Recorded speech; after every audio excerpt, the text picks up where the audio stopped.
3 things to do when faced with dark clouds of life. Number 1. Do not surrender to the storm. Usually what we do when faced with crisis of life is giving up or surrendering, but what these storms does is to make you go where the waves carries you to. Instead of surrendering to the storm, strengthen your grip of faith. Instead of surrendering to the storm, why not surrender to Jesus, who will take care of the storm? He said in the book of Matthew chapter 11 verse 28, which clearly says, "Come unto me, all ye that labor and are heavy laden, and I will give you rest." He's calling you today, and He's willing to take the storm from you. All you need to do is to accept Him into your life. 3 things to do when faced with dark clouds of life. Number 2. Do not throw away what is important.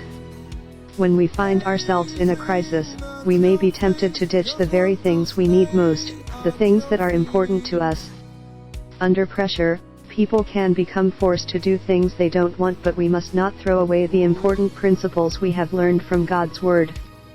The principles of God's Word are the only weapon we got to face this dark storm and overcome. 3 things to do when faced with dark clouds of life. Number 3. Do not lose hope.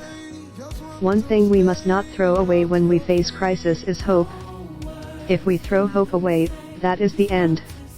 Are you wrestling with an issue battering you back and forth?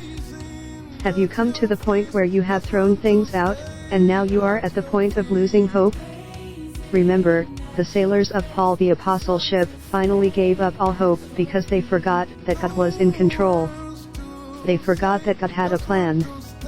And they forgot that God can inject hope into an absolutely hopeless situation. When the Bible is talking about hope, what it's talking about is focused faith.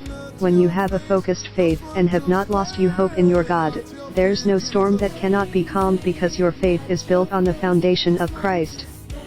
Everything